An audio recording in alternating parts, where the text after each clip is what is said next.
موضوع الدرس في قصة نوح عليه السلام مع قومه وما فيها من العبر، سورة النور، تفسیر ابن کثیر۔ الحمد لله رب العالمين والصلاة والسلام على أشرف الأنبياء وسيد المرسلين سيدنا محمد وعلى آله وأصحابه أجمعين۔ اللهم صل على سيدنا محمد وعلى آل سيدنا محمد كما صليت على إبراهيم وعلى آل إبراهيم في العالمين إنك حميد مجيد۔ أعوذ بالله من الشيطان الرجيم، بسم الله الرحمن الرحيم۔ مما خطيئاتهم أغرقوا فأدخلوا نارا فلم يجدوا لهم من دون الله أنصارا۔ وقال نوح رب لا تذر على الأرض من الكافرين ديارا إنك إن تذرهم يضلوا عبادك ولا يلدوا إلا فاجرا كفارا۔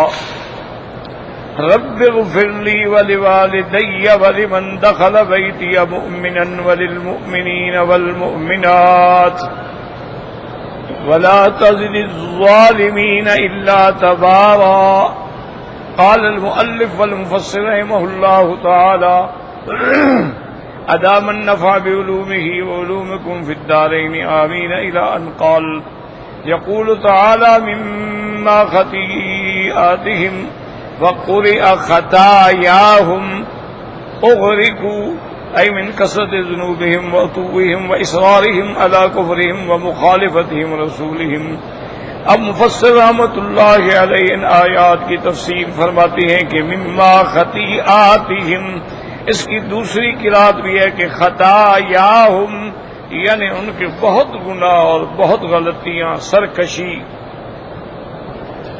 وَإِصْرَارِهِمْ عَلَىٰ كُفْرِهِمْ وَمُخَالِفَتِهِمْ رَسُولَهُمْ، اور کفر پہ جمع رہنا اور اللہ کے رسول کی مخالفت کرنا، اس کی وجہ سے عذاب آیا۔ اغرقوا فادخلوا نارا، اے نقلوا من تیار البحر الى حرارة النار، اللہ نے ان کو غرق کیا اور غرق ہونے کے فوراً بعد ان کو آگ میں داخل کیا گیا۔ فلم يجدوا لهم من دون الله انصارا، أي لم يكن لهم معين ولا مغيث ولا مجير ينقذهم من عذاب الله۔ اب ان کے لیے کوئی مددگار، کوئی فریاد رس، کوئی پناہ دینے والا جو ان کو اللہ کے عذاب سے چھڑا سکے کوئی نہیں۔ جیسے اللہ نے فرمایا لا عاصم اليوم من امر اللہ الا من رحم، اللہ کے سوا اللہ کے عذاب سے کوئی نہیں بچا سکتا، ہاں اللہ خود رحم فرمائے۔ وقال نوح رب لا تذر على الارض من الكافرين ديارا، اي لا تترك على وجه الارض منهم احدا ولا ديارا۔ حضرت نوح علیہ السلام نے دعا فرمائی کہ یا اللہ اب زمین پر کوئی نہ بچے کافروں میں سے، اور نہ ان کا گھر رہے اور نہ یہ رہے۔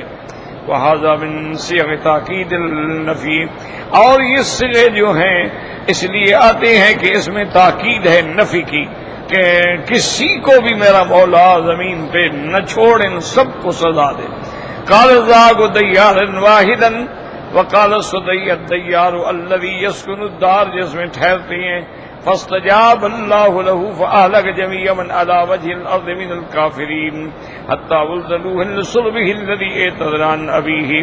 اللہ تبارک و تعالی نے حضرت نوح علیہ السلام کی دعا کو قبول فرمایا، اور جمیع علی من وجہ الارض، زمین پر جتنی مخلوق تھی سب کو اللہ نے غرق کر دیا، حتیٰ کہ نوح علیہ السلام کا اپنا بیٹا بھی غرق ہوا۔ وقال سآوی إلى جبل یعصمنی من الماء، کہنے لگا ابا جان میں پہاڑ پہ چڑھ کے پناہ لے لوں گا۔ قال لا عاصم اليوم من امر اللہ الا من رحم وحال بینہما الموج فکان من المغرقین۔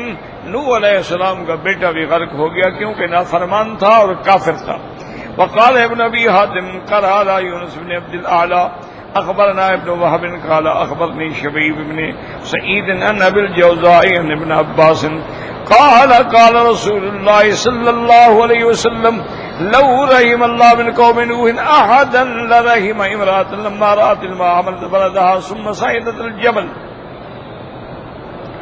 فلما بلغ الماء صعدت به منكبا ما بلغ الماء منكبا وزد ولدها على راسها فلما بلغ الماء راسها رفعت ولدها بيدها فلو رحم الله منهم احدا لرحم هذه المرأة. هذا حديث غريب ورجاله ثقات. ونجى الله اصحاب السفينة الذين آمنوا مع نوح علیہ السلام وهم الذين امره الله يحملهم بحملهم معه. اب مفسر رحمۃ اللہ علیہ فرماتے ہیں کہ حضرت ابن عباس رضی اللہ تعالیٰ عنہ سے روایت ہے کہ جب حضرت نوح علیہ السلام کی دعا پر عذاب آیا، طوفان آیا، تو حضور نے فرمایا کہ اللہ اگر کسی پر رحم کرتے نا تو اس عورت پہ رحم کرتے کہ جب طوفان آیا تو وہ عورت جو تھی اپنے بچے کو لے کے پہاڑ پہ چڑھ گئی. اب پانی پہاڑ پہ بھی آ گیا. جب پانی پہاڑ پہ آیا تو اس نے بچے کو کندھے پہ بٹھا لیا. جب پانی اس کے کندھوں پہ آ گیا اس نے بچے کو سر پہ بٹھا لیا. جب پانی سر کے قریب آیا اس نے بچے کو ہاتھوں پہ اٹھا لیا، لیکن پھر بھی نہ بچ سکی اور غرق ہو گئی. تو اللہ حضور نے فرمایا کہ اگر اللہ رحم فرماتے تو اس عورت پہ رحم فرما دے. تو جب اس پر بھی رحم نہیں ہوا تو اس کا معنی یہ ہے کہ پھر کسی پہ رحم نہیں ہوا. ایک بات ہمیشہ یاد رکھیں،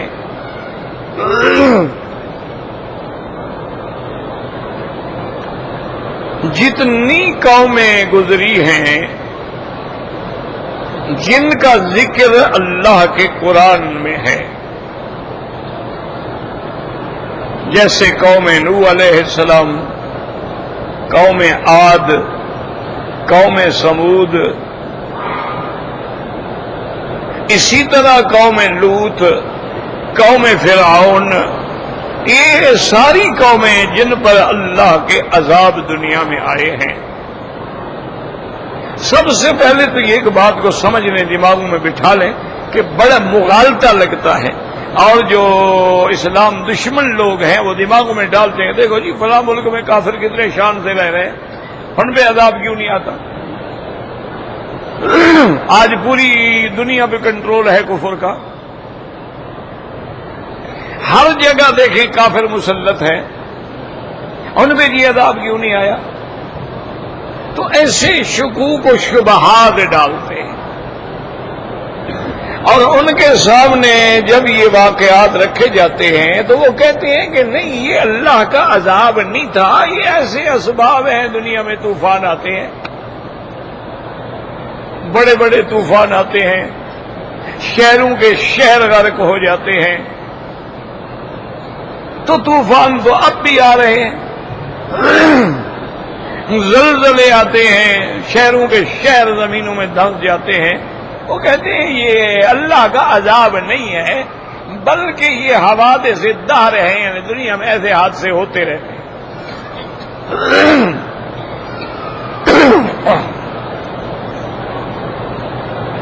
تو ایک بات اچھی طرح سمجھ لیں کہ اللہ کا جو نظام ہے وہ یہ ہے کہ یہ عالم دنیا ہے، مرنے کے بعد عالم برزخ ہے، اس کے بعد عالم آخرت. یہ عالم دنیا جو ہے یہ دار الامتحان ہے، دار الاختبار ہے، دار العمل ہے. یہاں اللہ نے ہمیں بھیجا ہے کہ ہم عمل کریں، اچھا کام کریں، اور یہ ہمارے ایک امتحان کی جگہ ہے. اب اصل عذاب جو ہے یاد رکھو وہ آخرت میں ہوگا، اور اصل انعام جو ہے وہ بھی آخرت میں ہوگا. یعنی جہنم اگر کسی کو ملے گی اللہ معاف کرے وہ بھی آخرت میں، اور جنت ملے گی اللہ کی رحمت سے وہ بھی آخرت میں. تو اگر یہاں کسی کافر کو سزا نہ ملے کوئی بات نہیں، اصل سزا تو عالم آخرت میں ہے، یہاں اعتراض کرنے کا مسئلہ ہی نہیں. کہ کسی جگہ اللہ اپنے عذاب کا ایک نمونہ دکھلا دیتے ہیں تاکہ منکرین اور کافرین کو سمجھ آئے کہ اللہ چاہے تو عذاب دے سکتے ہیں۔ باقی یہ کہنا کہ حادثہ ہے تو یہ سب سے بڑی جہالت ہے۔ اب دیکھیں نا، نوح علیہ السلام کی قوم پہ عذاب آیا تو اللہ نے پہلے بتلا دیا کہ کشتی تیار کرو، پھر اللہ نے حکم دیا کہ جو ایمان والے ہیں ان کو بھی بٹھاؤ، اور جانور ہیں، پرند ہیں، ان میں بھی جوڑے جوڑے جو ہیں وہ بھی کشتی میں بٹھا دو، اور یہ بھی بتلا دیا کہ طوفان جب آنے والا ہوگا تو تندور سے پانی کا چشمہ ابلے گا، اور جب وہ طوفان آیا سب کے سب ہلاک ہو گئے، صرف وہی بچ گئے جو نوح علیہ السلام کے ساتھ تھے۔ یہ کیسا حادثہ ہے؟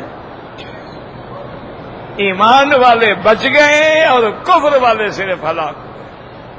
تو سمجھ آیا کہ یہ حادثہ نہیں ہے بلکہ یہ اللہ کا عذاب ہے۔ اسی طرح قوم لوط پہ جب اللہ کا عذاب آیا، ان کی بستیوں کو اٹھا کے الٹا دیا گیا، اوپر پتھروں کی بارش ہو گئی، تو قوم لوط کے جو لوگ اس بستیوں سے باہر گئے ہوئے تھے، تو سابقہ روایات میں یہ موجود ہے کہ جب وہ اپنے علاقے میں آئے تو پتھر انتظار کر رہا تھا، آیا اور اسے ہلاک کر دیا۔ تو یہ کیسا حادثہ ہے بھائی؟ اور حضرت لوط علیہ السلام کو اللہ نے نجات عطا فرما دی۔ تو اس لیے ہمیشہ یاد رکھیں یہ حادثہ نہیں تھا، یہ اللہ کا عذاب تھا۔ باقی سب پہ نہیں ہوتا ہے، کسی کسی پہ ہو جاتا ہے، کسی پہ نہیں ہوتا ہے، وہ تو ایک نمونہ دکھانا ہے۔ اصل عذاب کا تو مقام ہی نہیں آیا، وہ زمانہ ہی نہیں آیا، وہ وقت ہی نہیں آیا، وہ تو قیامت میں آئے گا۔ ایک بات، دوسری بات یہ بھی یاد رکھ لیں کہ یہ اللہ کا عدل ہے کہ اللہ کسی قوم پر عذاب نازل نہیں فرماتے جہاں تک رسول نہ بھیجے۔ جب تک اللہ کا پیغمبر نہ آئے اور وہ آ کے ان کو دعوت دے، ان کو حق و باطل سمجھائے، اس وقت تک کسی قوم پہ عذاب نہیں آتا۔ اب حضور صلی اللہ علیہ وسلم کے بعد چونکہ نبوت کا دروازہ ہی بند ہو گیا ہے، لہذا اب نبی تو نہیں آئیں گے۔ اب اللہ پاک حضور کی امت کے علماء سے وہ کام لیں گے جو انبیاء سے لیا گیا، یعنی علماء اللہ کے دین کو پہنچائیں گے اور پھیلائیں گے۔ جب ابتدا میں پڑھتے تھے نا کہ حضور کی نبوت جو ہے وہ سارے عالم کے لیے ہے، اور حضور جو ہیں وہ رحمت للعالمین ہیں،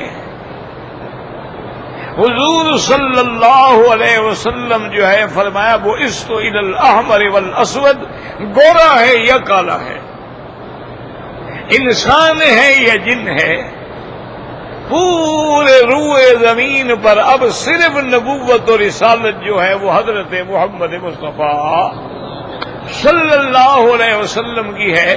تو آدمی سوچتا تھا کہ بھئی بعض جگہ تو ایسی ہے جہاں کوئی عالم نہیں پہنچا، یعنی ان کو اللہ کا دین پہنچایا نہیں گیا، تو ان کے بارے میں بھی مسئلہ سمجھ لیں کہ جن لوگوں کو پیغمبر کی بات نہیں پہنچی، کوئی عالم دین بھی اس علاقے میں نہیں پہنچا، ان کو دعوت اسلام بھی نہیں دی گئی۔ یہ کافی چند سالوں کی بات ہے، ایک امریکن لڑکی بڑی پڑھی لکھی تھی، وہ اسلام لے آئی۔ اسلام لانے کے بعد اس نے لیکچر دیے، خطاب کیے یونیورسٹیوں میں، بڑے بڑے خواتین کے اجتماعات میں، تو اس نے بھی یہی بات کہی، اور نے کہا اللہ کا شکر ہے الحمدللہ کہ مجھے اللہ نے اسلام نصیب کر دیا۔ میں جس ملک میں تھی، جس علاقے میں تھی، وہاں مجھے دین والے مل گئے، مرکز اسلامی مل گئے، دین پہنچانے والے مل گئے، مجھے دین سمجھایا، مجھے کتابیں دی، میں نے قرآن پڑھا، مطالعہ کیا، میں اسلام لے آئی۔ اس نے کہا میں تم مسلمانوں سے یہ سوال کرتی ہوں کہ اگر کافروں نے ایک سگریٹ بنائی ہے وہ پوری دنیا میں پہنچا دی، کافروں نے ایک پرفیوم بنایا ہے تو پوری دنیا میں پہنچا دیا، کافروں نے ایک کافی بنائی ہے، نیس کافی بنائی ہے، کوپشینو بنایا ہے، ایکسپریس کافی بنائی ہے، پوری دنیا میں پہنچا دی، انہوں نے پیپسی بنائی ہے، کوکا کولا بنایا ہے، پوری دنیا میں پہنچا دیا، اور تمہارے پاس جنت اور جہنم کے نسخے تھے، تم نے ہمیں دین کیوں نہیں پہنچایا؟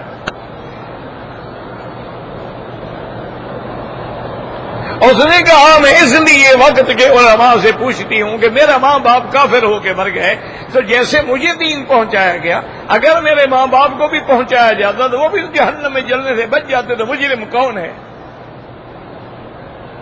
کہ آپ دین ہمیں پہنچاتے نہیں؟ اچھا ایک بات یہ ہے کہ مثلا ایک آدمی ایک ایسے جزیرے میں ہے کہ ہر طرف سمندر ہے، اس جزیرے میں وہ بیچارہ درختوں کے پھل کھا کھا کے جوان ہوتا ہے، مر جاتا ہے، اب اس کو تو کوئی انسان ملا ہی نہیں، اس کو تو کوئی پتہ نہیں اسلام کیا ہے، اللہ کے نبی کیا ہے، جنت کیا ہے، جہنم کیا ہے، آخرت کیا ہے۔ تو اس کے لیے بھی مسئلہ سمجھ لیں کہ قیامت والے دن ان سے نبوت و رسالت یا نماز یا روزہ یا حج کے بارے میں سوال نہیں ہوگا، اس سے صرف اللہ کی توحید کے بارے میں پوچھا جائے۔ تم اللہ کو مانتے ہو؟ میں مانتا ہوں، بس اللہ اس کو معاف کر دے۔ اس کی مثال ایک حدیث مبارک میں بھی موجود ہے، ایک یہودیوں کی لڑکی تھی، یہودی مذہب پہ تھی، اللہ نے اس کو اسلام کی دولت سے مالا مال کیا ہوا تھا، لیکن وہ ڈر کے مارے اسلام ظاہر نہیں کرتی تھی اور زیادہ اسلام جانتی بھی نہیں تھی۔ حضور صلی اللہ علیہ وسلم کو پتہ چلا کہ وہ لڑکی بیمار ہے، مریض ہے، اور اندیشہ ہے کہ وہ مر جائے گی۔ حضور پاک اس کے گھر میں گئے، ان کے والدین سے پوچھا کہ بھی تمہاری بچی بیمار ہے، میں اس کو عیادت کے لیے آیا ہوں، دعا کرنے کے لیے آیا ہوں۔ انہوں نے کہا جی ٹھیک ہے، بالکل تشریف لائے۔ آپ اندر گئے تو آپ نے اس سے پوچھا کہ این اللہ، اللہ کہاں ہے؟ اس نے اشارہ کیا۔ حضور نے دوسرا سوال فرمایا کہ من آنا، میں کون ہوں؟ انہوں نے کہا رسول اللہ، آپ اللہ کے رسول ہیں۔ تو حضور پاک نے ان کے والدین سے کہا انہا مؤمنۃ، یہ ایمان والی لڑکی ہے، اب ان سے تمہارا کوئی تعلق نہیں، اب اس کا باپ محمد مصطفیٰ صلی اللہ علیہ وسلم۔ تو اگر دین نہ پہنچے تو صرف توحید کا سوال ہوگا، اگر دین پہنچ جائے گا تو پھر تین ہی چیزوں کا سوال ہوگا کہ من ربوں کا، ما دینوں کا، ما تقول فی حق ھذا الرجل۔ اچھی طرح دماغوں میں مسئلے بٹھا لیا کریں، اور اسی طرح یہ بھی تاریخ عالم اٹھا کے دیکھ لیں، اللہ نے کافروں کو بھی محض کافر ہونے کی بنا پہ دنیا میں سزا نہیں دی کہ بھی یہ کافر ہے تو اس کو سزا ملے۔ کافر ہے، اس کا بندہ ہے، مخلوق ہے اس کی، جیسے آپ مسلمان اللہ کی مخلوق ہیں، کافر کس کی مخلوق ہے؟ اللہ کی مخلوق ہے، اللہ کے مملوک ہے۔ تو اللہ نے کبھی کافروں کو صرف کفر کی وجہ پہ سزا نہیں دی، کافروں نے جب کفر کے ساتھ جرائم کا ارتکاب کیا، کافروں نے کفر کے ساتھ جب فساد فی الارض کھڑا کیا، کافروں نے کفر کے ساتھ جیسے فرعون نے 70,000 بچوں کو ذبح کر دیا، کافروں نے کفر کے ساتھ جیسے قوم لوط نے لڑکوں سے بدفعلی کی بری رسم ایجاد کر لی، کافروں نے جب غرور اور تکبر کے یعنی جب جرائم کے آماد جگہ بنے، پھر اللہ کا عذاب ہے۔ صرف کافر ہونے کی وجہ سے عذاب نہیں آتا، وہ تو انسان ہے۔ اب دیکھیں نا، بارش برسے گی، مسلمان کے گھر میں بھی برسے گی، کافر کے گھر میں بھی برسے گی۔ اگر ٹھنڈی ہوا چلے گی، مسلمان کو بھی لگے گی، کافر کو بھی لگے گی۔ اگر اولاد ہے، مومن کو بھی ملے گی، کافر کو بھی ملے گی۔ صحت ہے، بیماری ہے، مومن کے لیے بھی ہے، کافر کے لیے بھی ہے۔ یہ نظام عالم ہے، وہ بادشاہوں کا بادشاہ ہے، اس کی ساری مخلوق ہے۔ اسی وجہ سے صحیح حدیث میں آتا ہے کہ ایک عورت تھی اور فاحشہ تھی، طوائف تھی، ساری زندگی اور جوانی جس کی جو ہے گناہوں میں گزر گئی، سیاحت کرتے ہوئے کسی بیچاری صحرا میں بھٹک گئی، پیاس لگی اور صحرا میں جیسے کچے کنویں بنے ہوئے ہوتے ہیں، گڑھا کھود لیا، پانی نکل آیا، فائدہ اٹھایا، قافلے چلے گئے۔ اس کو بھی انتہا پیاس لگی تھی، اس نے دیکھا کہ ایک کچا کنواں ہے، وہاں آنے کے بعد اب حیران ہو گئی کہ نہ رسی ہے، نہ ڈول ہے، نہ برتن ہے، نہ نیچے اترنے کا کوئی راستہ ہے، اب میں کیا کروں؟ تو اس نے یہ کیا کہ اپنا جوتا اتار لیا اور اس کے ساتھ اپنا دوپٹہ باندھ لیا اور پھر لیٹ کے ہاتھ لمبا کر کے اس کو پانی تک پہنچایا۔ اس جوتے کے اندر جتنا پانی آ گیا، جب کھینچ لیا تو حدیث میں لفظ ہے کہ والکلب یلحس علی طرفہ، دیکھا کہ کنویں کے کنارے پر ایک کتا جو ہے وہ بھی زبان نکالے پیاس سے تڑپ رہا ہے۔ اس نے کہا میں تو چلو انسان ہوں نا، میں پھر اور نکال لوں گی۔ وہ پانی اس نے کتے کے منہ میں ڈال دیا۔ اسی طرح اور نکالا، جب کتے کو پانی مل گیا تو کتا کھڑا ہو گیا، تندرست ہو گیا۔ اب اس نے پانی پیا تو اب جب جانے لگی تو آواز آئی کہ تم میری بندی ہو اور تم نے میری مخلوق پہ رحم کیا، جاؤ میں نے تمہارے اوپر رحم کیا، تمہارے سارے گناہ معاف کر دیے۔ اب کیوں؟ کتے بھی تو اللہ کی مخلوق ہے نا۔ اسی لیے حضور نے فرمایا ہے کہ اگر گھر میں کوئی جانور ہے، کتا ہے، بلی ہے، طوطا ہے، کوئی مینا ہے، آپ نے فرمایا اگر نہ رکھو، اگر رکھتے ہو تو پھر ان کا پورا پورا خیال کرو۔ حتیٰ کہ حضور نے فرمایا کہ اگر تم کسی حلال جانور کو ذبح کرنا چاہتے ہو، اس کو چھری مت دکھاؤ، اور فرمایا چھری کو اچھی طرح تیز کر لو۔ آپ نے فرمایا کہ فَأَحْسِنُوا الذِّبْحَ، ذبح کو اچھے طریقے سے ذبح کرو۔ اسی لیے قرآن نے کہا ہے نا کہ جب کافروں سے جہاد ہو فَضْرِبُوا الرِّقَابَ، قرآن کہتا ہے نا کہ ان کی گردنیں کاٹ مارو۔ تو یہ معنی نہیں ہے، یہ غصہ نہیں ہے، بلکہ یہ بھی بندوں پہ رحمت ہے کہ یار ادھر ادھر مار کے بیچارے کو تکلیف نہ پہنچو، ایک دفعہ گردن کاٹو جان چھوٹے۔ تو اس لیے اسلام یعنی اللہ کی تو ساری مخلوق ہے، وہ ماننے یا نہ ماننے اللہ سب کو رزق دیتے ہیں۔ حضرت سیدنا موسیٰ علیہ السلام کے زمانے میں روایات اسرائیلیہ ہیں جن کا اعتبار نہیں ہوتا، محض معلومات کے لیے علماء لکھ دیتے ہیں۔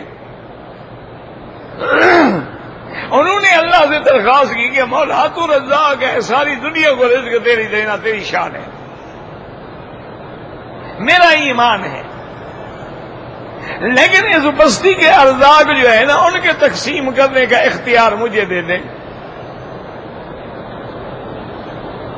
اللہ نے فرمایا ٹھیک ہے۔ اب سارے ارزاق بھی مہیا کر دیے گئے۔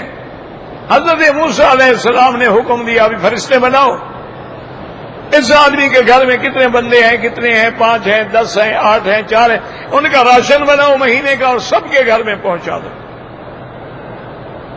اب لوگ بڑے خوش ہیں کہ جی یکم تاریخ آئی اور مہینے کا راشن مل گیا. رات کو سیدنا موسیٰ علیہ السلام گشت فرما رہے تھے.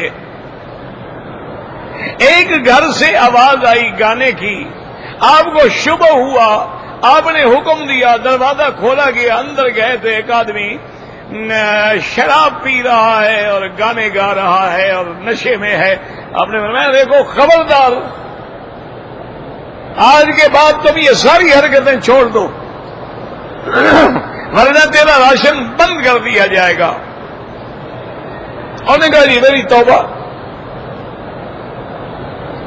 چند دنوں کے بعد حضرت موسیٰ علیہ السلام نے پھر خبر کی, وہ پھر پی رہا ہے,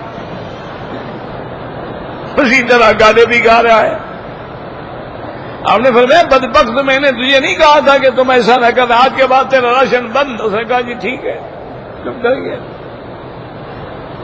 چند دنوں کے بعد موسیٰ علیہ السلام وہاں سے گزرے, دیکھا کہ بڑے زور سے رونے کی آواز آ رہی ہے اور ایک بندہ فریاد کر رہا ہے اور کہہ رہا ہے کہ مولا معلوم ہوتا ہے کہ اب آپ نے رزق کسی بندے کو دے دیا ہے, پہلے تو آپ کے ہاتھ میں تھا, میں تو ساری زندگی سے نشہ کر رہا تھا, کبھی تو نے رزق بند نہیں کیا, اب کوئی بندہ ہے نا جس نے میرا رزق بند کر دیا ہے.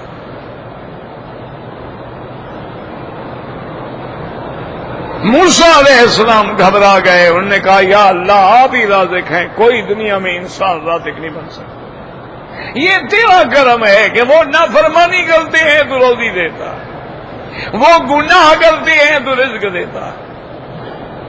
میں نے پہلے بھی آپ کو سنایا تھا, شاید کئی دفعہ پرانی بات ہے. ایک دن میرے والد حضرت شیخ خیر محمد رحمت اللہ علیہ ہم بیٹھے تھے. وہ بڑے جلالی آدمی تھے, طبیعت میں جلال زیادہ تھا, تو موڈ بڑا اچھا تھا, خوش بیٹھے ہوئے تھے. مجھے موقع مل گیا, میں مٹھیاں بھر رہا تھا. میں نے کہا ابا جان بات یہ ہے کہ الحمدللہ آپ کو بڑے بڑے علماء اور بڑے بڑے مشائخ اور بڑے بڑے اولیاء کی صحبت نصیب ہوئی ہے. ہم تو ایک آج طالب بولے ہمیں بھی مہربانی کر کے کوئی تسخیر کا عمل بتلا دیں, کوئی وظیفہ بتلائیں کہ ہمیں بھی پیسے ملے. تو والد صاحب لیٹے ہوئے تھے نا, غصے میں اٹھ کے بیٹھ گئے, کہنے لگے شرم نہیں آتی, میں سمجھا تھا میرا بیٹا عالم بن گیا ہے, تم تو جاہل ہو. میں تو بڑا خوش تھا کہ مولوی مکی ماشاءاللہ مولوی بن گیا, کتابیں پڑھاتا ہے, عالم ہو گیا ہے. تم تو بڑے جاہل ہو, نیرے جاہل ہو تم. میں کیا بول سکتے. کہنے لگے مولوی مکی تمہیں شرم نہیں آتی کہ ایک طوائف ہے جو روزانہ زنا کرتی ہے, زنا کی دعوت دیتی ہے, اللہ کے قانون کی باغی ہے, اس کو یار بھی مل جاتا ہے, نشہ بھی مل جاتا ہے, کپڑے بھی مل جاتے ہیں, تو اللہ رسول کا دین پہنچائے گا, بھوکا مر جائے گا, وظیفے پوچھتے ہو, شرم نہیں آتی. اور تو جب اللہ کا قرآن پہنچائے گا, اللہ کے نبی کی حدیث پہنچے, تمہیں اللہ رزق نہیں دے گا. وظیفہ بتاؤ اور وظیفہ بتاؤ. کہا میں نے کبھی وظیفے نہیں کیے. سب سے بڑا وظیفہ جو ہے اللہ کا قرآن ہے اور حدیث محمد مصطفیٰ ہے. اور والد صاحب رحمت اللہ علیہ کو تو ویسے بھی علامہ انور شاہ کاشمیری محدث تھے جو اپنے زمانے میں رحمت اللہ علیہ نے وظیفہ بھی یہی دیا تھا. انہوں نے کہا تھا مولوی خیر محمد تم مدرس آدمی ہو, تم سے چلے شلے نہیں کاٹے جاتے, نہ وظیفے پڑھے جاتے ہیں. تمہارا وظیفہ یہ ہے قرآن کی ایک آیت اور ایک حدیث رسول اللہ کا روزانہ ترجمہ بیان کر دیا کرو, خدا تجھے کبھی محتاج نہیں کرے گا. والد صاحب فرماتے ہم نے عمل شروع کیا, ماشاء اللہ جناب اللہ نے رزق کے دروازے کھول دیے. تو اس لیے ہمیشہ یاد رکھیں اللہ عذاب دیتے ہیں, یہ نمونہ ہے, اصل عذاب آخرت کا عذاب ہے. اب ان کو جب عذاب ہوا ہے, دریا میں غرق ہوئے اور پھر جہنم کی آگ کا نمونہ, اصل جہنم میں کوئی داخل نہیں ہوتا, وہ آخرت کے بعد داخل ہوگا. وقوله تبارك وتعالى إنك إن تذرهم يضلوا عبادك اے انک ان ابقیت منهم احدا اضلوا عبادک الذین تخلفهم بعدهم.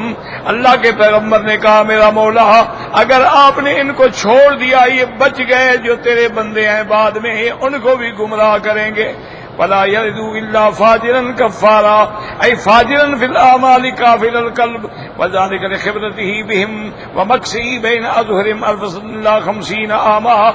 اور میرا اللہ آگے ان کی اولادیں بھی نہیں ہوں گی مگر فاجر ہوں گے اعمال میں اور کافر ہوں گے بے اعتبار قلب کے.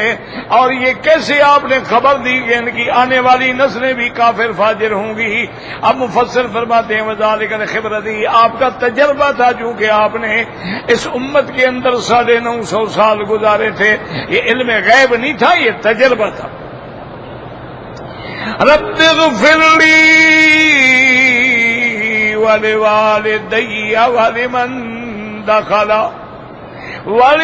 دخل بیتی مؤمنا وللمؤمنین والمؤمنات.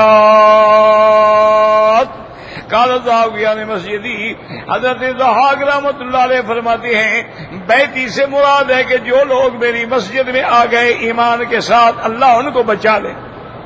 ولا مانع من حمل الآیت الى ظاہرها والنوداء لكل من دخل منزله.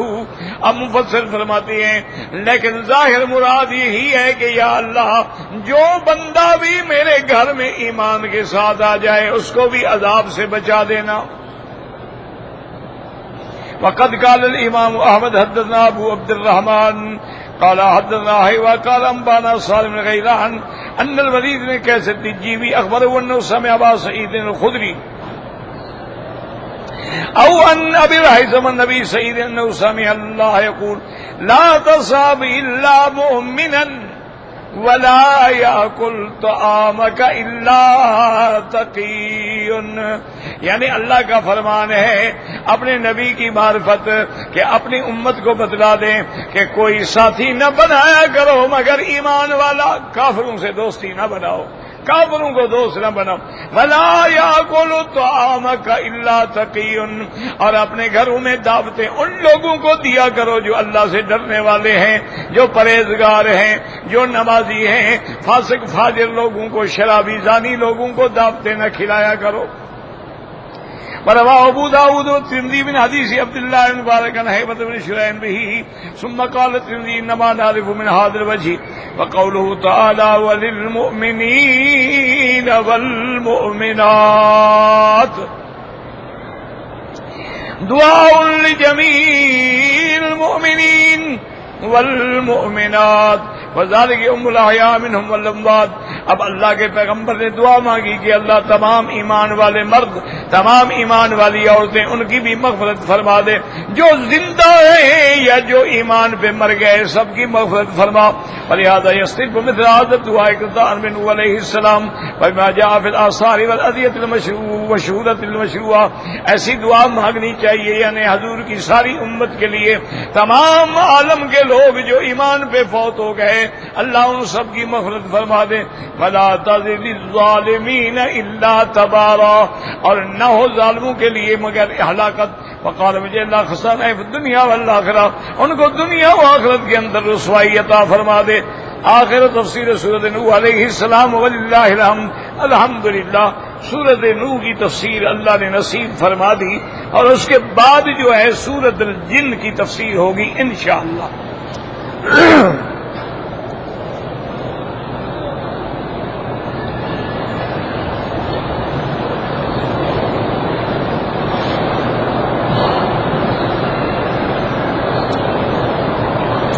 کہتے جی کہ میں نے 5 سال پہلے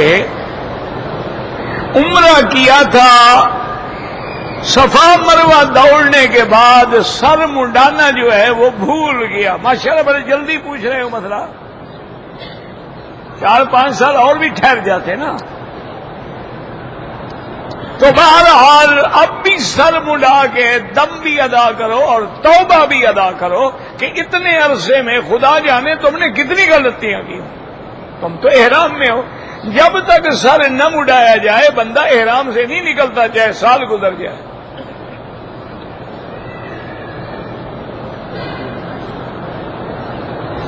کہتے جی کہ اگر کوئی شخص کسی پر بہتان لگاتا ہے تو جس بندے پہ بہتان لگایا جا رہا ہے وہ کیا کرے؟ صبر کرے۔ بی بی عائشہ پہ جو بہتان لگا تو کیا ہوا؟ اللہ کے نبی نے اور صحابہ نے سب نے صبر کیا۔ وہ تو حد قذف کے لیے اللہ نے حکم دیا ہے کہ بہتان لگانے والے جو ہیں، تہمت لگانے والے کو 80 کوڑے مارے جائیں گے، لیکن وہ تب ہے جب اسلام کی عدالت ہو، وہاں جا کے تم گواہ بھی پیش کرو، ثابت بھی کر سکو، ورنہ یہ ہے کہ معاملہ اللہ پہ چھوڑ دو، اللہ خود بدلا لیں گے۔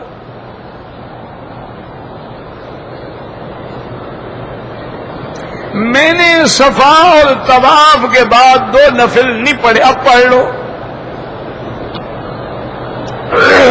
عمرہ کرنے کے بعد حج فرض نہیں ہوتا ہے۔ بھئی یاد رکھو بات، ایک تو عمرہ الگ چیز ہے، حج الگ چیز۔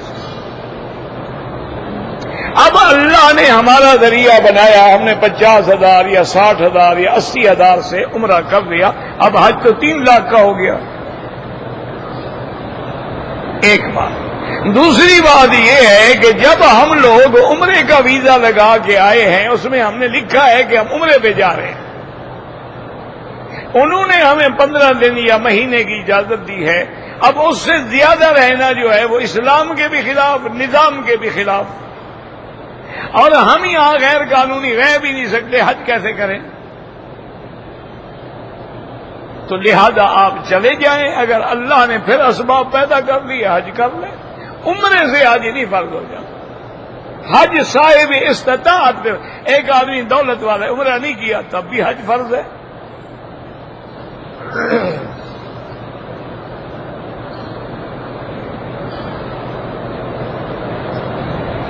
اگر ایک عورت نے کراچی سے احرام باندھا، اس نے طواف کر لیا، صفا مروہ کے 2 چکر بھی کر لیے اور حیض آ گیا، اور اسی حالت میں صفا مروہ پوری کر لیں، وہاں اگر ناپاکی ہو گئی تو کوئی حرج نہیں۔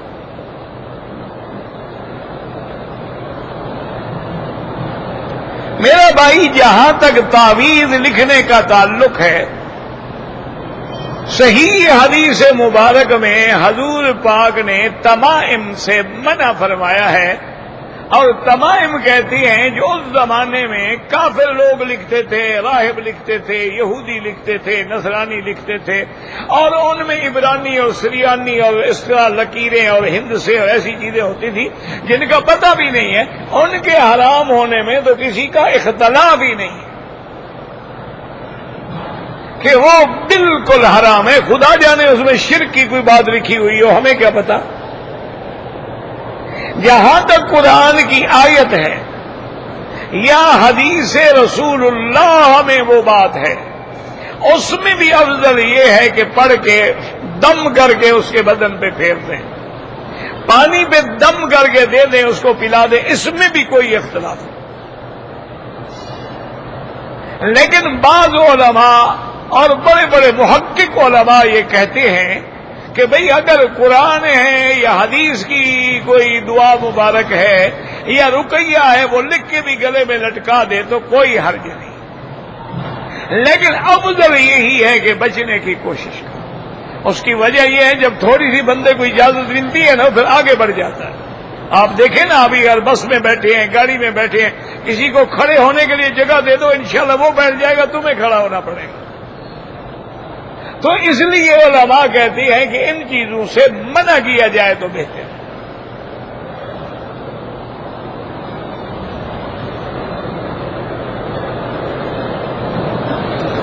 طواف کے دوران میں اکثر علماء کا یہی قول مبارک ہے کہ کندھا جو ہے وہ 7 چکر میں دایاں کھلا رہے۔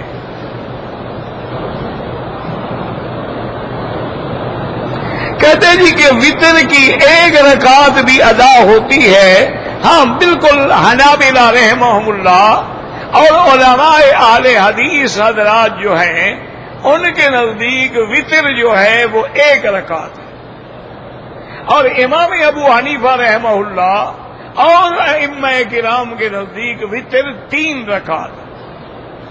تو اصل بات یاد رکھیں کہ جہاں دونوں عمل حدیث میں موجود ہوں تو جھگڑے کی تو بات ہی کوئی نہیں ہے۔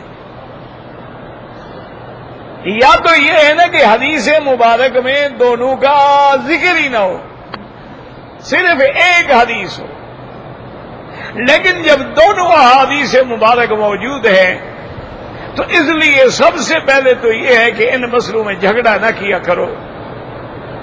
اچھا، ویسے بھی جو لوگ 1 رکعت پڑھتے ہیں وہ بھی پہلے 2 رکعتیں ملاتے ہیں، لیکن وہ یہ ہوتا ہے کہ 2 رکعت پڑھ کے سلام پھیر دیا اور پھر اللہ اکبر کر کے 1 رکعت پڑھ لی، ورنہ 2 رکعت تو وہ بھی پڑھتے ہیں۔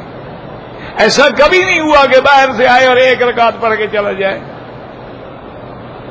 اور احناف کے نزدیک یہ ہے کہ 3 رکعتیں پڑھے، اور ایک حدیث میں لفظ بھی ہے مغرب کی نماز کی طرح، تو معنی یہ ہے کہ 1 سلام سے پڑھے، اور جو حدیث مبارک یعنی مفہوم سے سمجھ آتا ہے وہ بھی یہی 3 سمجھ آتے ہیں کہ حضور پاک نے اتنا بھی بتلا دیا کہ افضل یہ ہے کہ پہلی رکعت میں آدمی جو ہے سبح اسم ربک الاعلی پڑھے، اور دوسری رکعت میں قل یا ایھا الکافرون پڑھے، اور تیسری رکعت میں قل ھو اللہ احد پڑھے۔ تو جب حضور 3 صورتیں بتلا رہے ہیں تو معلوم ہوا کہ 3 رکعت ہیں، 1 رکعت ہو تو 1 صورت بتلائی جاتی نا۔ تو لہذا دلائل کے اعتبار سے دونوں طرف دلائل موجود ہیں، کسی سے جھگڑا نہ کریں، کسی سے لڑائی نہ کریں۔ اذان کے بعد ہاتھ اٹھا کے دعا مانگنا کسی حدیث میں نہیں ہے۔ دعا مانگنے کا تو حکم ہے حدیث میں کہ جب اذان ہو جائے اور جب مؤذن کلمہ ختم فرما دے تم بھی کہو انا اشہد لا الہ الا اللہ وان محمد رسول اللہ اللہم صل علی سیدنا محمد وعلی آل سیدنا محمد كما صليت على إبراهيم وعلى آل إبراهيم إنك حميد مجيد اللهم رب هذه الدعوة التامة والصلاة القائمة آت محمد الوسيلة والفضيلة وابعثه مقاما محمودا۔ حضور نے فرمایا یہ دعا کرو، اور ساتھ کتنی بڑی خوشخبری ہے، فرمایا جو میرے لیے دعا کرے گا میں بھی اس کی شفاعت کروں گا صلی اللہ۔ تو دعا میں تو شک ہی نہیں، لیکن ہاتھ اٹھانے کا کوئی حکم نہیں۔ ویسے ایک مسئلہ ہمیشہ یاد رکھو، دعا میں بغیر ہاتھ اٹھانے کے بھی دعا ثابت ہے، ہاتھ اٹھا کر دعا مانگنا بھی ثابت ہے، لمبے ہاتھ کر کے اٹھا کے بھی مانگنا ثابت ہے۔ لہذا یہ مسئلے جھگڑے کے نہیں ہیں، کبھی ہاتھ اٹھا لیا کبھی نہ اٹھایا، بس۔ اب ہم نے تو ضد کر لیا ہے نا،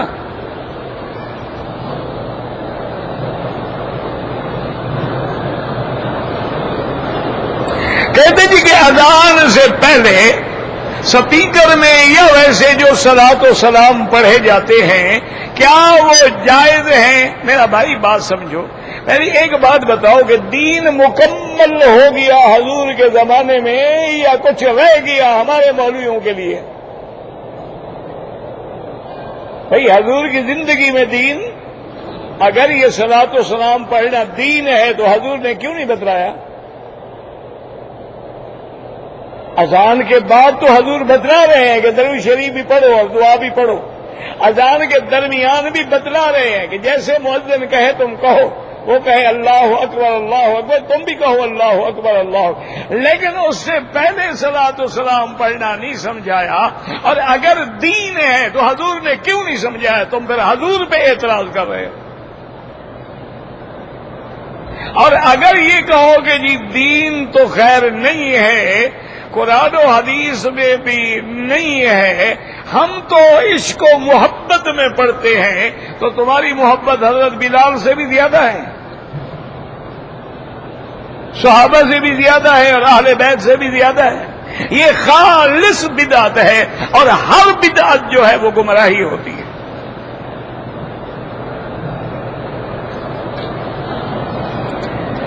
نماز فجر اور عصر کے بعد جو حنفی حضرات ہیں وہ نماز نہ پڑھے، اگر شافعی اور حنفی ہیں پڑھ لیا کرے۔ نماز جنازہ میں امام ابو حنیفہ رحمت اللہ علیہ کے نزدیک فاتحہ نہیں ہے، پہلی تکبیر کے بعد ثنا ہے، اس کے بعد درود ہے اور اس کے بعد دعا ہے۔ ان کے نزدیک جنازہ نماز ہی نہیں ہے، وہ کہتی ہیں تو دعا ہے۔ کوئی نماز بغیر رکوع اور سجود کے نہیں ہوتی ہے۔ لیکن امام احمد ابن حنبل رحمت اللہ علیہ اور امام شافعی رحمت اللہ علیہ کے نزدیک چونکہ یہ نماز ہے، لہذا پہلی تکبیر کے بعد فاتحہ پڑھتے ہیں اور دوسری میں درود اور اس کے بعد دعا۔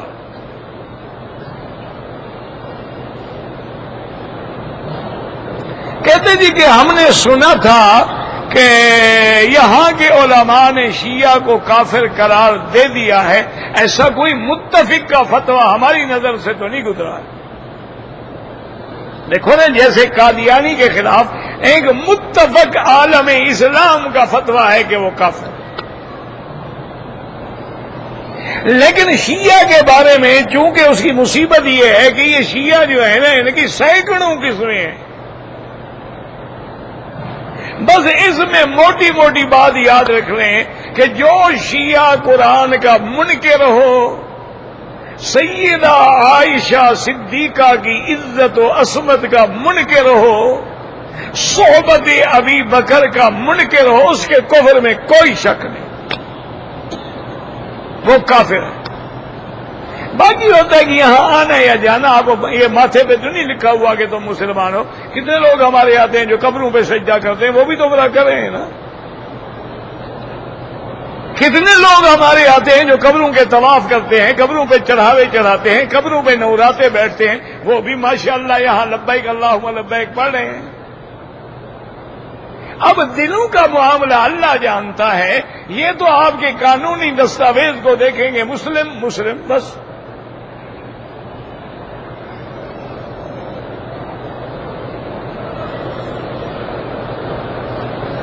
گزارش یہ ہے کہ کچھ لوگ جو حیات انبیاء کے قائل ہیں وہ بھی غلو میں آ گئے۔ وہ کہتے ہیں انبیاء جب چاہیں جہاں چاہیں جا سکتے ہیں۔ وہ کہتی ہیں نعوذ باللہ انبیاء علیہم السلام پہ ان کی ازواج مطہرات بھی پیش ہوتی ہیں، تو یہ بھی تو پٹری سے اتر گئے۔ اور اسی طرح جو کہتی ہیں کہ نہیں انبیاء بھی ہماری طرح مٹی میں مل گئے، وہ بھی پٹری سے اتر گئے۔ آپ حیات کے قائل رہے لیکن اتنا جتنا حدیث میں موجود ہے۔ حضور پاک نے فرمایا قبرستان سے گزرو تو کہو السلام علیکم یا دار قوم مؤمنین، اگر نہیں سنتے تو سلام کرنے کی ضرورت کیا ہے؟ بھئی ایک آدمی دور بیٹھا ہے، جب تمہاری بات سن نہیں رہا تم یہاں سے اس کو سلام کرو گے؟ اچھا بیگم صاحب تمہاری گھر میں ہیں، یہاں تم عمرے پہ آئے ہوئے ہو، تو کبھی یہاں آپ نے کہا کہ السلام علیکم بیگم صاحبہ محترمہ، والے کیا حال ہے، السلام علیکم؟ کوئی کہے گا پاگل ہے وہ گھر میں اسلام کر رہا ہے، وہ سنتی ہی نہیں۔ تو جب حضور نے فرمایا سلام کہو تو مانا ہے کہ بہرحال اللہ انہیں سنواتے ہیں۔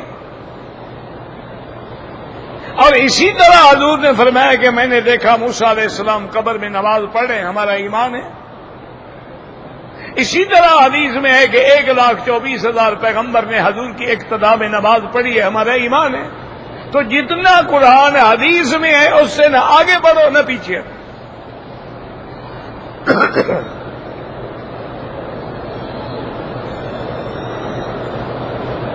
ایک آدمی ہے داڑھی منڈاتا ہے، قرآن صحیح پڑھتا ہے، ایک آدمی داڑھی والا ہے قرآن غلط پڑھتا ہے، داڑھی منڈے کے پیچھے نماز نہ پڑھو، چونکہ علماء نے لکھا ہے کہ داڑھی بار بار منڈانے والا فاسق و فاجر ہو جاتا ہے۔ وہ کہتے ہیں نہ وہ مؤذن بن سکتا ہے نہ امام بن سکتا۔ باقی جو قرآن غلط پڑھتے ہیں اس کو کہو 2 آیتیں 2 سورتیں صحیح کر لے۔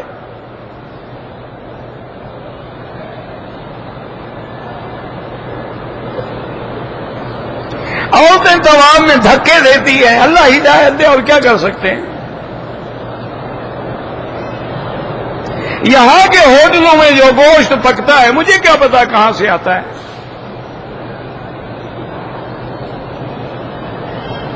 اگر اس ملک کا نہیں ہے تو کوئی اعتبار نہیں. بیمار ہوں اللہ ہم سب بیماروں پہ رحم فرما، شفا عطا فرما. کہتے ہیں جی کہ میں اگر دوسری شادی کرنا چاہوں تو بیوی کی اجازت کے بغیر شادی کر سکتا ہوں. بیوی پاگل ہے کہ شادی کی اجازت دے گی تمہیں؟ اسلام میں کوئی پابندی نہیں. تم عدل کر سکتے ہو، کوئی اجازت کی ضرورت نہیں کر سکتے ہو نہ کرو، یہی ایک کافی ہے انشاءاللہ گناہ بخشوانے کے لیے.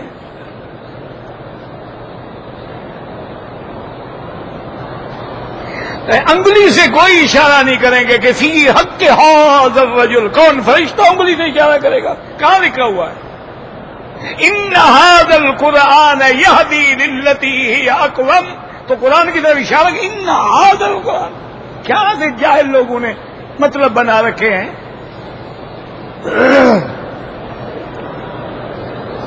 یہ تو ناوی کہتا ہے ھذا للقریب وذالک للبعید وذاک للمتوسط، لیکن قرآن قاعدوں کے تابع تو نہیں ہے. قرآن کہتے ہیں الف لام میم ذالک الکتاب. تو کتاب تو موجود ہے، ذالک کیسے آ گیا؟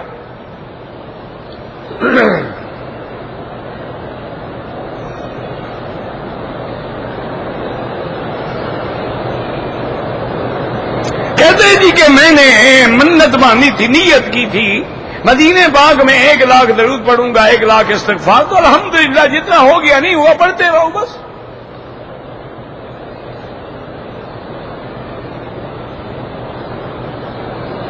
وضو کر کے اگر کپڑے پہنے جائیں تو لوگ کہتے ہیں کہ وہ پہلا وضو ٹوٹ گیا. ماشاءاللہ کیوں ٹوٹ گیا جناب؟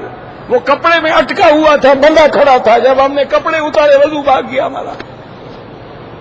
پتہ نہیں کہاں سے مسئلے گھڑتے ہیں. مولوی مکی مفت مل گیا، ٹھیک ہے بھائی، رگڑا لگا ہی رکھو.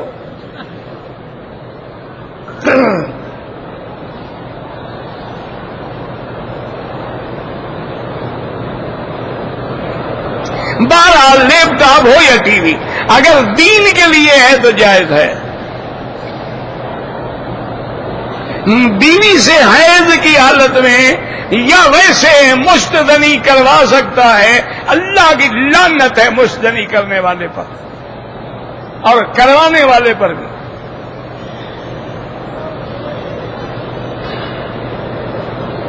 الوداع طواف کرنے کے بعد بیوی کو حیض آ گیا ہے، روانگی ہے، کوئی بات نہیں. عمرے کے لیے طواف الوداع واجب ہی نہیں.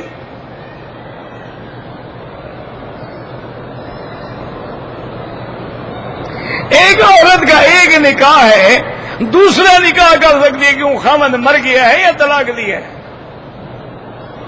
جب تک وہ طلاق نہ دے یا مر نہ جائے نکاح نہیں کر سکتی.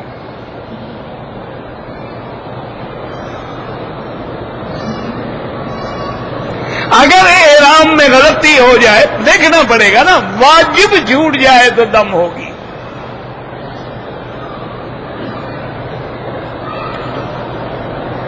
مرد اور عورت کی نماز کے لیے یہ دلیل نہیں ہو سکتی کہ سلو کما رہے تو منہ اسلی.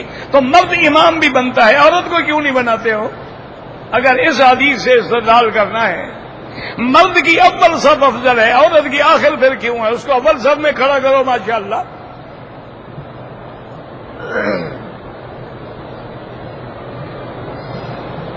کہتے جی کہ بعض لوگ کہتے ہیں ہم دیوبندی ہیں بریلی. تو کوئی بات نہیں، جگہ کا نام ہے. جو وہاں رہتا ہے مکے والا مکی کہلاتا ہے، مدینے والا مدنی کہلاتا ہے، دیوبند والے دیوبندی کہلاتے ہیں، بریلی رہنے والے بریلی کہلاتے ہیں. یہ تو جگہ کا نام ہے، کوئی مذہب کا نام تو نہیں ہے.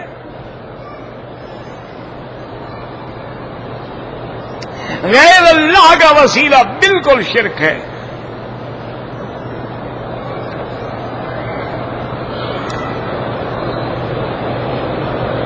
عورت کہتی ہے کہ مجھے یا داڑھی منڈاؤ یا طلاق دے. یہی تمہارا امتحان ہے کہ تمہارے دل میں نبی اور اس کی سنت کی محبت ہے یا ایک گندی عورت کی محبت ہے. ایسی گندی عورت کو طلاق دو اور گھر سے نکال دو. جو سنت رسول پہ اعتراض کرے وہ مسلمان ہی نہیں رہی. تمہارا نکاح ویسے ہی ٹوٹ گیا، طلاق کی بھی ضرورت نہیں ہے.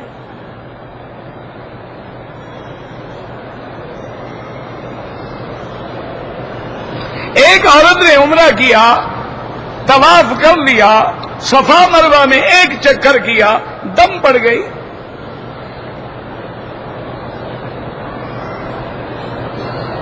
مرزائی سے کاروبار تو یہودی ہندو سب سے جائز ہے، محبت نہ رکھو۔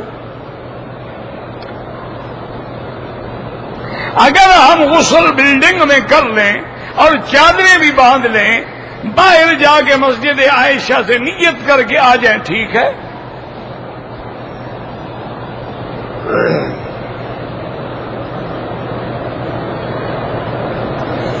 اگر طواف کے تیسرے یا دوسرے چکر میں نماز کھڑی ہو جائے، نماز پڑھو، سلام پھرتے ہی وہاں سے طواف مکمل کرو۔ ایک عمرہ ماں باپ کے لیے، دونوں کے لیے ایک نہیں، ایک ایک۔ اگر عمرے کا طواف کر لینے کے بعد 15-20 منٹ کے بعد صفا مروہ دوڑے، چاہے گھنٹے کے بعد دوڑے، 2 گھنٹے کے بعد دوڑے، رات گزار کے دوڑ لے، رہے گا احرام میں۔ اگر روزانہ عمرہ کرے پھر بھی سر پہ اس طرح پھروانا ہوگا، بال ہوں یا نہ ہوں۔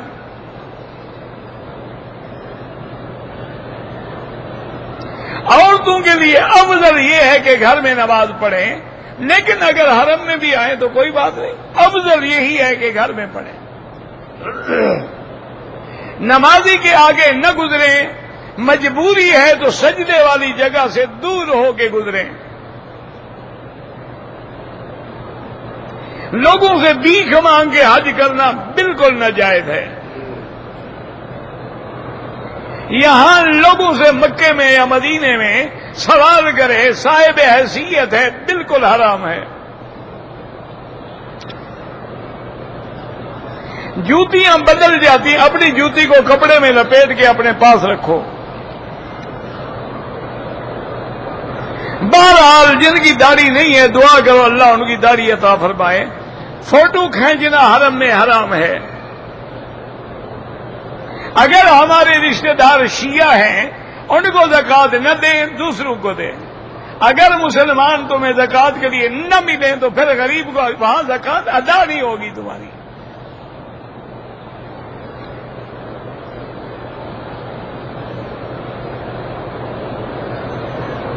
اگر ہمیں ایئر لائن میں 40 کلو وزن لے جانے کی اجازت ہے، ہم 30 کلو وزن اور 10 کلو اور زمزم لے جو مرضی ہے لے جاؤ۔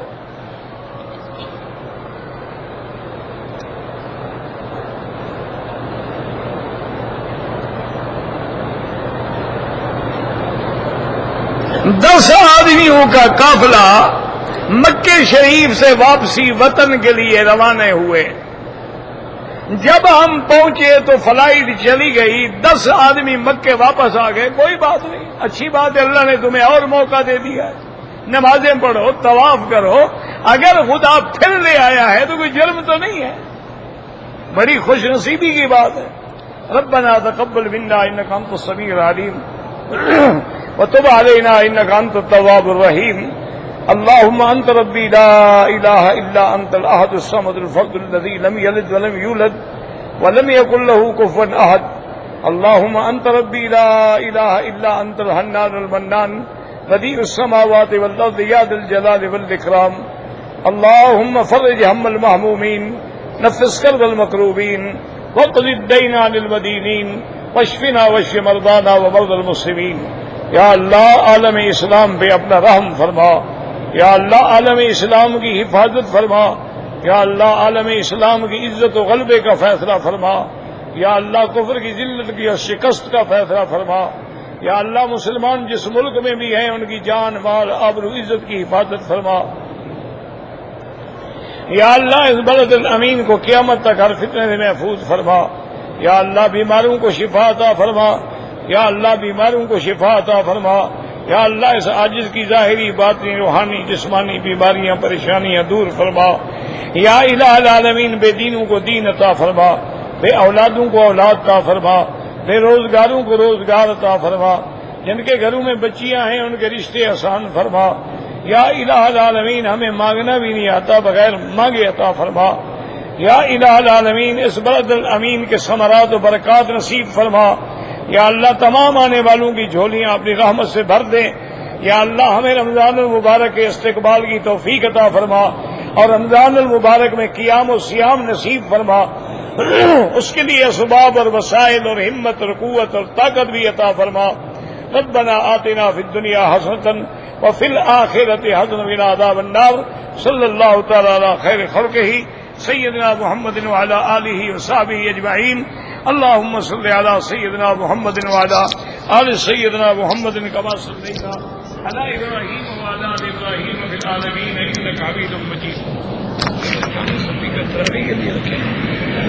دورہ کہتے ہیں ابھی پتہ نہیں کب کرے گا جی دورہ کو اٹھائے گا نا اس کے لیے 50 رکھا ہوا ہے سر بہت ہے پتہ نہیں تراویح کے لیے رکھا ہے تاکہ قرآن حدیث سب کو سمجھ آئے صحیح طریقے سے. اتنا پہلے